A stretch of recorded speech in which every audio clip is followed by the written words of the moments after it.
Welcome everyone to today's technology webcast, Inside the World of a Cyber Criminal. My name is Chris Schramm and I'm the marketing coordinator here at ANX. Glenn Moore joined ANX in August 2008. He's responsible for product and channel marketing here. Prior to joining ANX, Glenn has more than 20 years experience in business-to-business marketing and sales. Glenn holds a master's and bachelor's degree in telecommunications from Michigan State University. With that, Glenn, the floor is yours. All right, thank you, Chris, and good afternoon, everyone. Let's get underway. I have about 20 minutes or so planned remarks, and then, as Chris indicated, please feel free to type in any questions. This isn't a big sales pitch type webinar. We're going to really try to dig into, hopefully give you some information about the world of cybercrime, fill in a few blanks, let you know a little bit more about how bad the problem is, and really how the underbelly of the cyber world works and how it's being monetized, and really what are some of the exploits that are frequently being used to actually perpetrate these crimes. And we're going to really focus our remarks on small business. So a lot of what I say applies as well to really any size business. So let's begin with really what is a definition of cybercrime. And it's really quite simply any criminal activity done using computers and the internet. So this includes everything from downloading illegal music files to stealing millions of dollars from an online bank account. Really, cybercrime also includes non-monetary offenses, such as creating and distributing viruses on other computers, or really posting confidential business information on the internet. So another common form of cybercrime, or cyber terrorism as it's often referred to, is what's called hacktivism. It's been in the news a lot lately. So that's really the use of computers and computer networks as a means of protest to promote primarily political ends. So hacktivists, they cause mischief such as website defacements, denial of service attacks, and even information theft. So many of the causes behind hacktivist action are really not as noble as you might think. So for example, earlier this year, the Department of Justice and the FBI websites experienced a denial of service attack. So the hackers group called Anonymous claimed responsibility, and it was in response to the shutdown of a file-sharing website called Mega Upload. So there's also the much publicized and very real threat of state-sponsored cyber terrorism. So it's a huge national security issue, and a presidential commission has been developing policy initiatives to, one, improve our resilience to cyber incidents, and secondly, to reduce cyber threat itself. Now, that's incredibly important to our national security, and as a country, we're far more vulnerable to cyber attacks than really any other form of military aggression these days. But we're going to tackle cyber terrorism in a future webinar. I'm not going to really touch on it much today. So for purposes today, I'm really going to focus on cybercrime as it relates to credit card theft. Cybercrime has really shot past armed robbery as the method of choice for today's criminals. It's a lot safer, and it's much easier to get away with. Last year alone, cyber criminals caused over $1 billion of damage to business. And even more sobering are the trends. So the damages are increasing every year. Cyber criminals, they're really finding new vulnerabilities each day and exploiting them. So really the effects of credit card breach on small business are truly daunting. So to begin with, the average direct cost of a data breach is $80,000. And those costs include forensic analysis to figure out when and how exactly the method in which the breach occurred, fines, and then credit card replacement costs. It's no surprise that 70% of breached businesses really don't survive a year after being breached. And what is somewhat surprising is that some estimates put the risk of suffering a major breach at 1 in 6 over the next 24 months. So to put that in another perspective, a business is really far more likely to suffer a data breach than a fire. 98% of breaches originate from organized criminal groups. So in other words, it's not teenagers sitting in their parents' basement doing the breaches. It's criminals across the world looking to make money. And when they steal credit card information, there's a well-organized underground to market and sell the information, which we're going to talk about. And really another surprising statistic is the average days between intrusion and detection is 174. That's nearly 6 months. So businesses are breached, and they really don't realize it until a lot of damage is done. It's also a very underreported crime. So some estimates put the number of reported cyber breaches at 1 out of every 7. So it's not something you want to call attention to if you're a business, but more and more states are passing laws that require you to publicize your breach and notify state agencies. So if that's not bad enough, those were really only the direct costs that I was talking about. There's also a huge pile of costs associated with loss of business and damage to brand value. So if it's a business and it's part of a franchise system, the entire brand can suffer a 12% loss of value after a data breach. And it takes about a year for that brand value to rebound. So really, data breaches, they're widely publicized. Consumers, they take notice of that, and they just spend their dollars elsewhere. So another huge impact comes from the rules imposed by banks on breached businesses. To begin, a breached business typically must immediately stop taking credit cards while remediation efforts are underway. That in itself is crippling to the business. Then there are increased operating costs to have an on-site auditor inspect your remediation efforts. So in other words, you need to pay for specialized resources to reduce the risk of future data breaches. So it's easy to see why so many businesses fail after a data breach. Let's take a closer look at who's being breached and really how it's happening. So examining data breaches by industry, nearly 75% of all breaches occur within the food service and retail industries.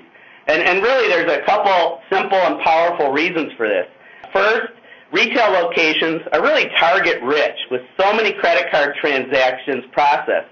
There's over 5 million small businesses in the U.S. alone. Second, retail locations, they really lack the security technology, technical resources, and money to outduel cyber criminals. So larger enterprises and online retailers put a lot of time, resources, and money into their information security. And it's a lot harder for them to get breached. So conversely, while smaller businesses don't have as many stored credit card numbers, it's a lot easier to penetrate their defenses. And last, retail location employees, there's a lot of them, and they're not really trained, they're not aware, they're on the front lines. So a lot of ways to steal information are relatively low-tech, and it involves tricking frontline employees. So restaurant employees and other retail employees are easy game for many of the scams that are out there. So organized cybercrime has become the most profitable, low-risk, high-return, really crime of our age. So hundreds of thousands of hackers are quietly using the internet, really hiding behind thousands of captured computers, stealing identities and money from innocent people, really like you and me. And sadly, there is really little chance that they get caught. So organized cybercrime has become really a big-time profession. Professional hackers make it their daily job to take advantage of current computer security trends and send out threats like spam, phishing emails, Trojan horses containing keystroke loggers, hijackers, and more. And they're really all targeted to steal your identity and ultimately your money. So these cyber criminals can work alone or most commonly in groups. Either way, their first goal is to capture computers and turn them into zombies or bots. So these are computers that the hacker controls really without the owner's knowledge or permission. So as more and more computers are captured, the hacker develops an army of computers or botnets that can be used for really any number of criminal activities. The botnet may send out spam emails and Trojan horses. A botnet can also cause denial of service attacks on websites, extort money from the website owners. So this whole time the hacker is hiding behind a string of computers under his control. And tracing back to the person controlling those computers is very difficult for law enforcement to undertake. So here's something that's really disturbing. The cost to buy a stolen credit card number in the black market has really actually been going down. And the reason for that is there's so much stolen info available, crooks really have to compete with each other on price. And they do this on websites, which we're going to talk about, and through organized chat rooms.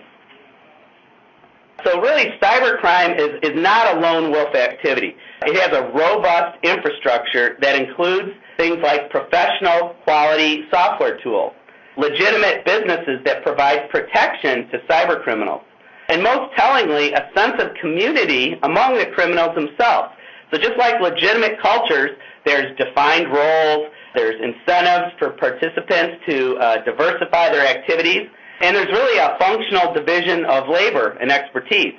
So this culture really allows experts to evolve and to pass their knowledge on to others, decreasing the learning time for new people that get into cybercrime. So established veterans advise newcomers, and they form relationships that ultimately develop into criminal partnerships. And in some instances, these groups take on the character of loose-knit firms, and really increasingly classical organized crime syndicates co-opt existing cybercrime groups, providing protection to them. So they're branching into this area of crime if they weren't in it already. So where do these people operate from? Perhaps surprisingly, it's often difficult to determine where a breach originated from. And the reason is forensic experts examine IP addresses to trace breach origin.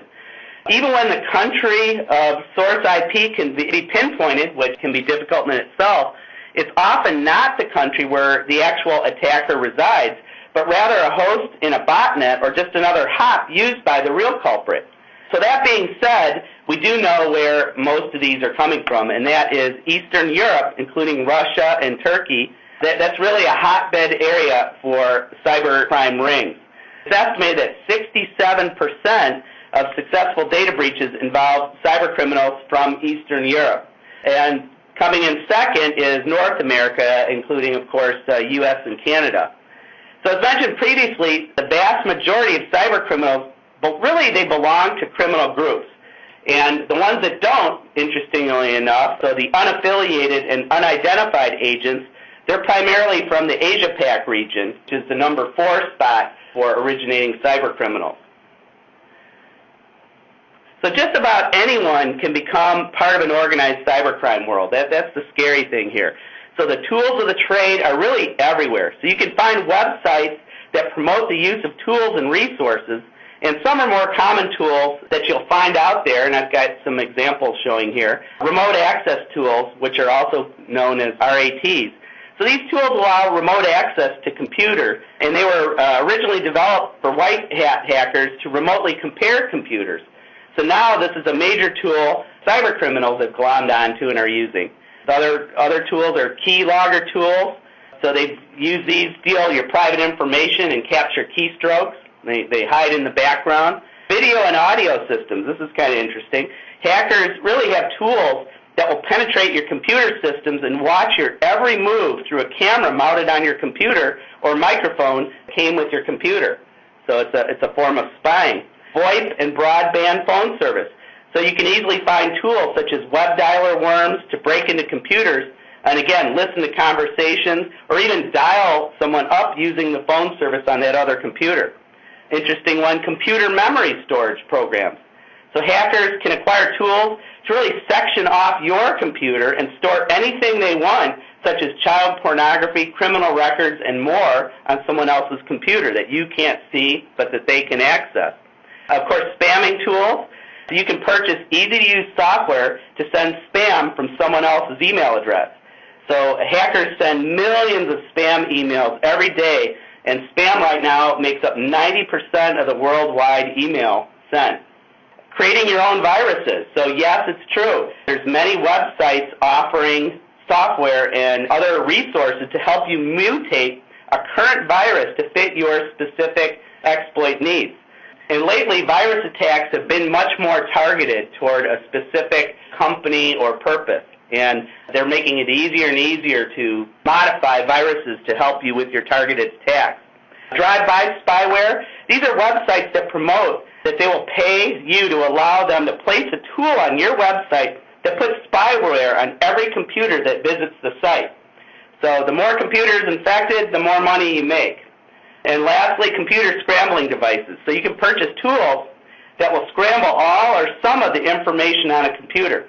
So simply invade a computer, scramble important information, leave a message telling the victim to pay a few $100s ransom, and then they send the money in. So all this is available to people on websites in this community. Okay, so once information is stolen, there's a highly organized subculture to monetize the ill-gotten gains. So intermediary criminals who specialize in money laundering techniques are typically the buyers and sellers of credit card information. So that's an example of division of labor. People who are really good at stealing the information are typically not the people who are really good at selling it without getting caught. So how do they do it? Well, the sale of credit card information often takes place completely underground in secret credit forums where hackers exchange or sell data. So these forums are closed to the public, and people who join the groups are vetted by forum administrators to ensure that they are not from any law enforcement agency. So posts on the forums usually list the type of information for sale, including names and addresses associated with the cards, and the price that can be negotiated. So once someone agrees to buy the information, the transaction takes place out in the forum in a secret chat room. Usually a private and secure ICQ room is where the deal is finalized. So typically stolen credit cards sell for about $5 to $10 per credit card, and it depends on how much information comes with the credit card. Do you have the CVV? Do you have the full name, zip code? So if you have a full record, you're going to get more money per credit card. And as I said earlier, the forces of supply and demand really apply to cybercrime. So when there's a glut of stolen info available, the price really goes down. So to give you an example of that, last year, you probably heard about the big Sony PlayStation accounts that got hacked into, and the underground forums were just buzzing with anger, actually, that 2.2 million credit cards hit the black market all at once.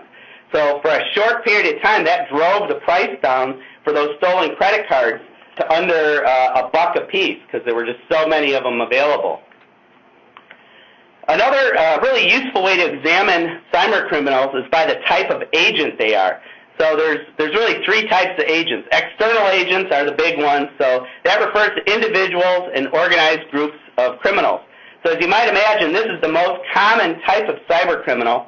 Since it's becoming easy to get into the business of cybercrime, percent of cyber breaches by external agents grown from 70% 5 years ago to 98% today.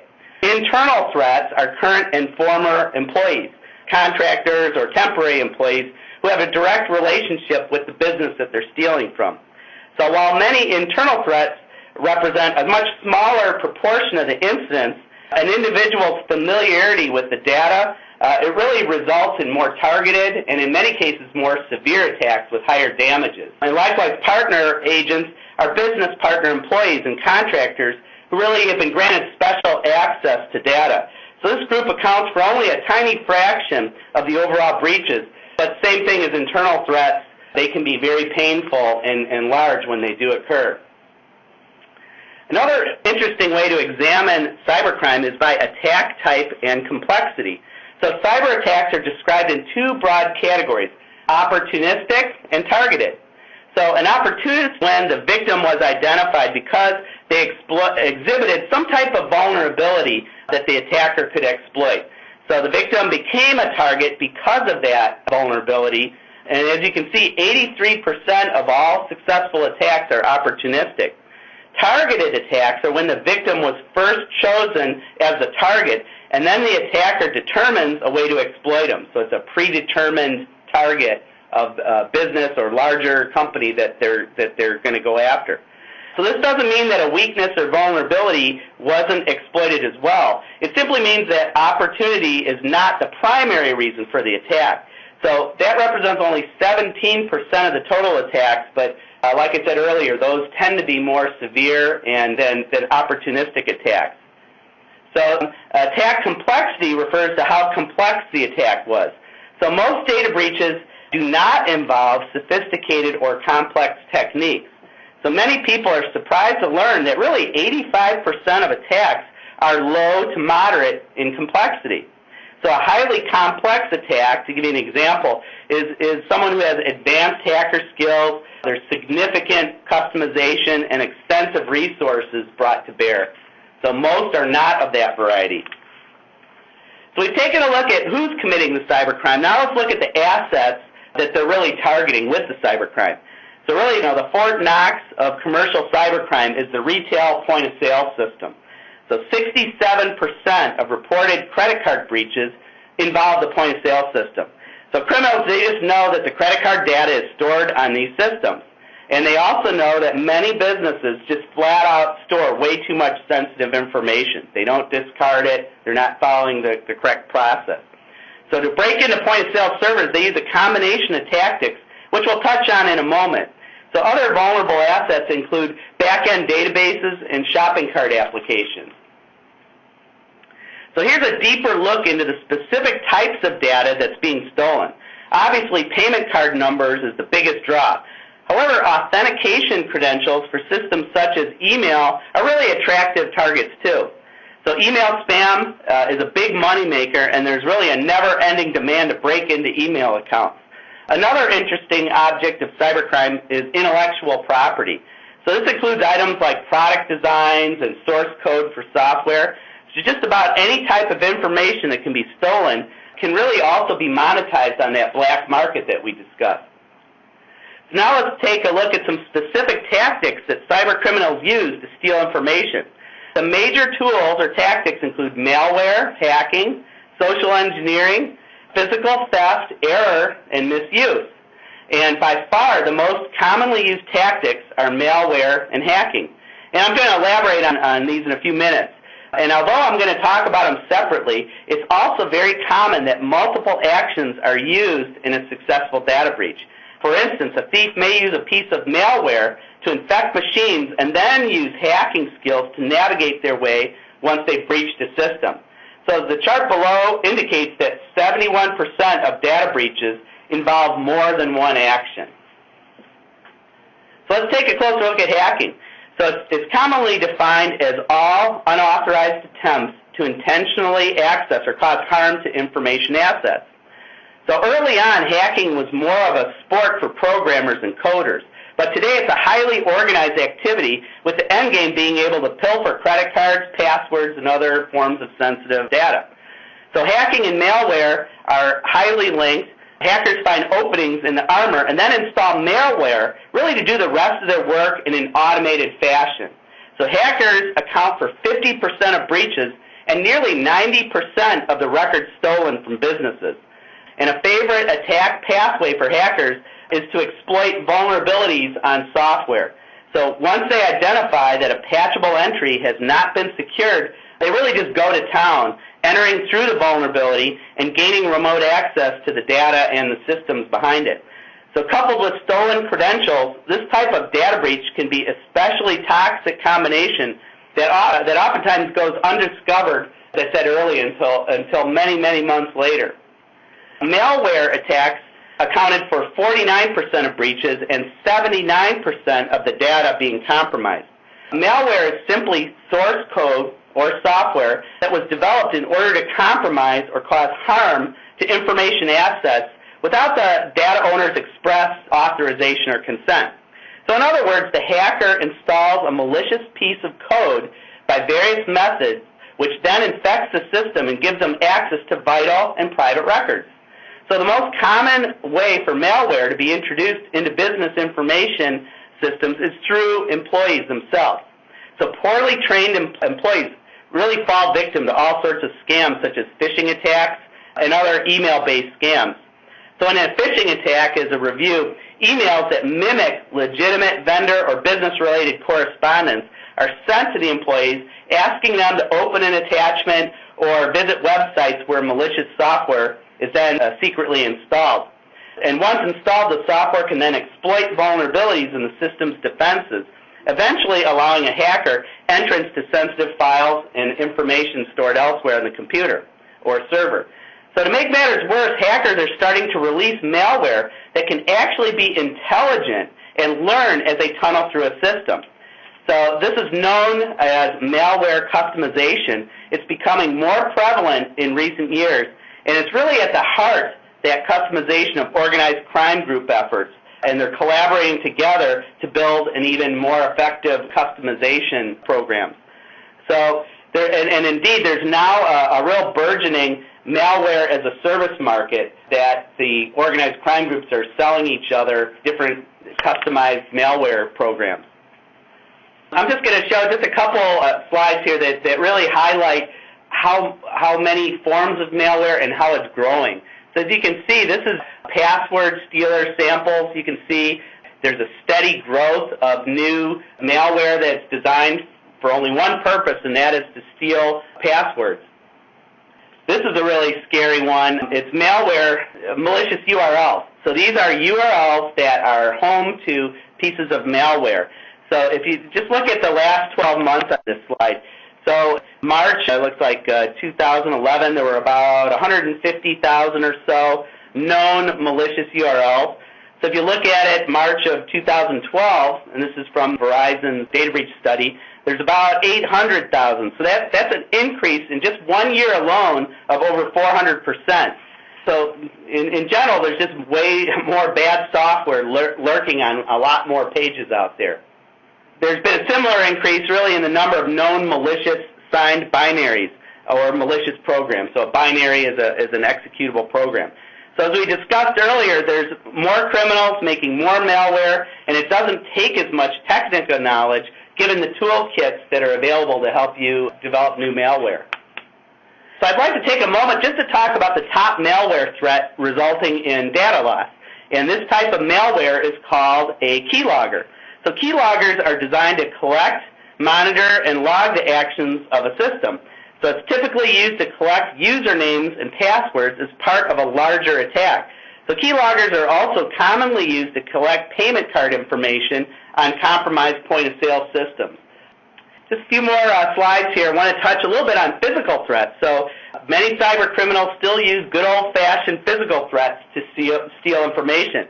So this category involves a thief using physical actions or requiring that they be close proximity to the theft itself. So the most common physical threat actions are really centered around ATM and gas pump skimming. So physical breaches account for about 29% of breach incidents and around 10% of the total records that are taken each year. So physical attacks against point-of-sale machines are also on the rise. And this can be due to a number of reasons. The most common is that point-of-sale terminals in many cases transmit wirelessly to the provider, so that provider merchant account bank or to the transaction processor. So once a terminal has been breached, it can silently be skimming large amounts of transactional and customer data back to hackers, who then use this data to commit identity fraud on the victims. So skimming can really occur in several ways, but all include tampering with the device itself. So whether it's an internal to the card scanner device or a thin overlay device, like on the picture here, fits inside the groove of the card slot, data breach thieves have increasingly really been stepping up their game with skimming. It's one of the most common ways that clerks and employees that use portable device to process transactions can do misuse attacks. So really in a skimming scheme, a reader is replaced with a machine that looks identical to the original, and waiters, and there was a big ring in New York City where waiters were, once the card was out of sight, they'd have a skimmer on their belt and they were scanning it. So Bluetooth technology has really exploded and made this threat even more dangerous.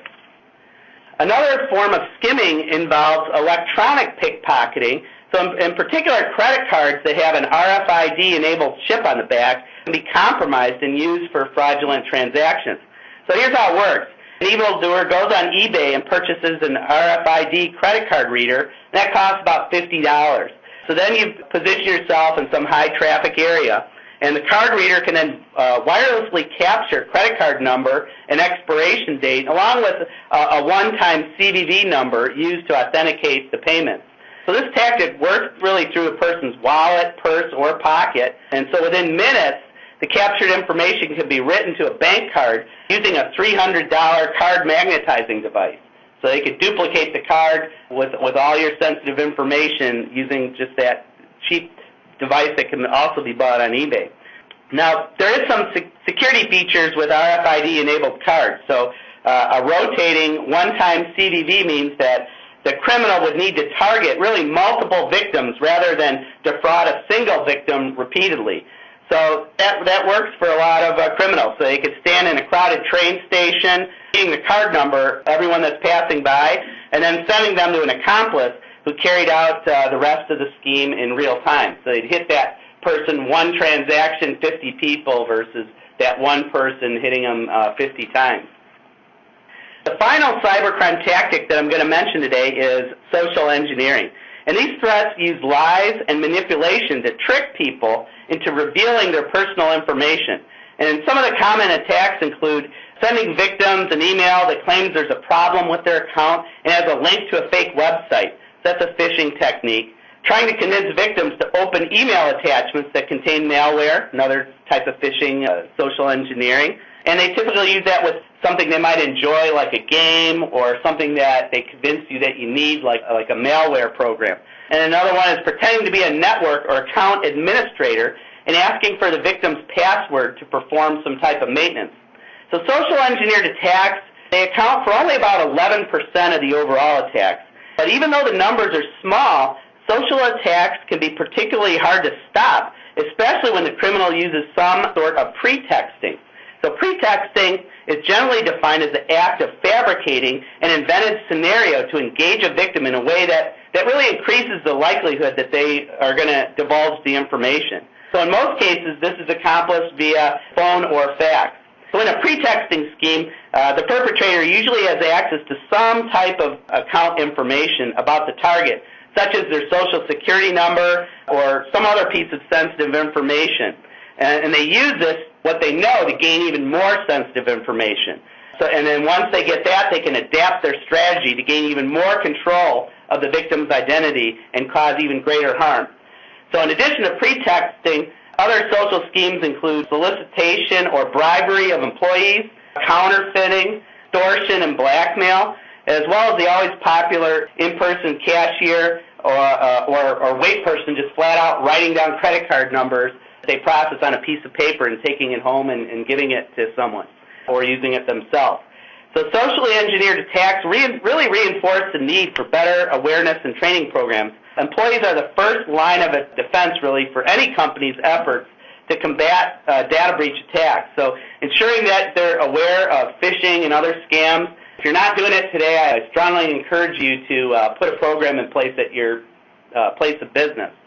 And social engineering attacks really reinforce, like I said, that need for training. And this is just, I found this graphic interesting. It shows all the different identity theft, the branches of identity theft. And you're not protected unless your employees know about all these, or at least most of them. Endeavor, if you are in that area of your business, to put training in place for your employees. So that really brings me to the end of my prepared remarks today. I didn't really spend any time talking about my company, which is ANX, but I really do encourage you to check us out on ANX.com. We specialize really in delivering managed security and compliance solutions to the retail, healthcare, and automotive communities. We have a very deep security lineage and many certified engineers to help our clients be safe and compliant. So if you've got a security or compliance challenge, give us a call. Let's discuss it. We might be able to give you a hand. So at this point, I'd like to turn it back over to Chris. We've got an Amazon gift card to hand out, and I'd like to answer any questions that came in during the presentation. Yeah, we do have a couple questions. That you mentioned a backdoor, and this person just wants to know what is a backdoor. Oh, okay. Well, it's really just a program that bypasses normal authentication mechanisms and security control. So it's any form of program that accomplishes that goal. So it's really designed to run secretly without knowledge of the person who's been victimized by that program. Okay.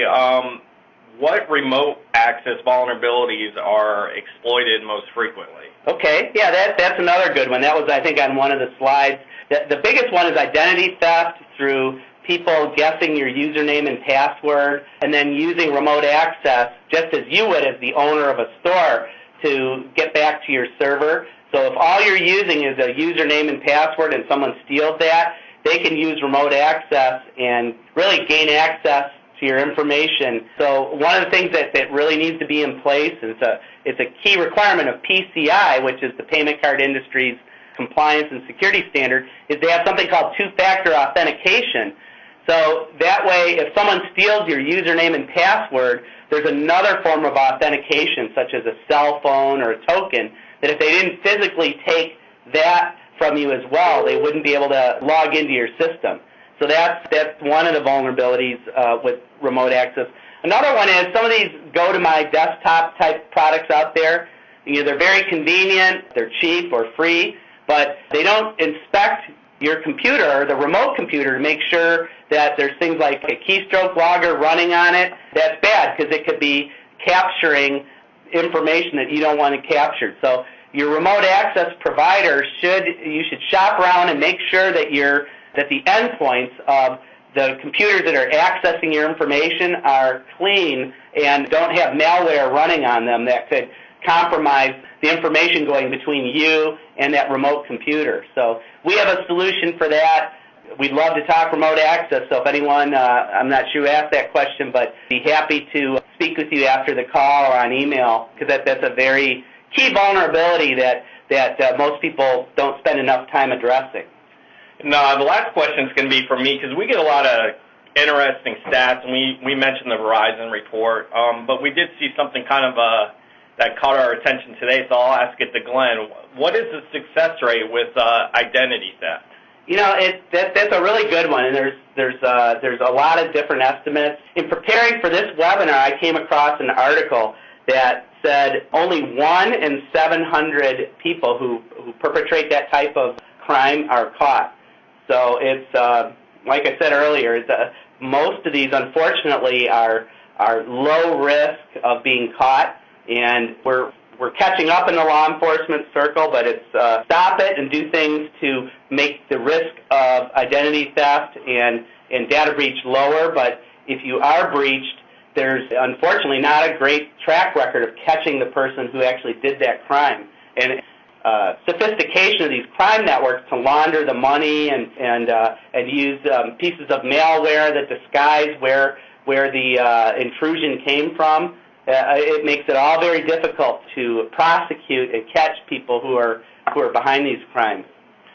All right, that's all the questions we have. We're going to do the drawing here for the Amazon.com $50 gift certificate. We got Shirley in the room with us from our Atlanta area, and she's going to draw a name. Here we go. All right, Jason R. Jason R., you're the winner. Actually, our Amazon.com, the person that's going to email it to you is out of the office till Monday, so we'll get that to you Monday. We're going to email everybody within the next day a link to the recording of today's webinar and also information on how you can claim your Starbucks $5 gift certificate. And we'd like to thank Glenn for having us here today. All right, thank you everyone, and stay tuned. We'll be doing more webinars in the months coming forward.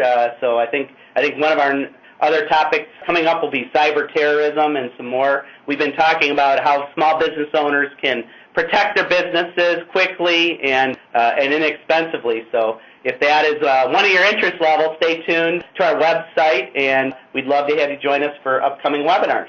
Thanks, everybody.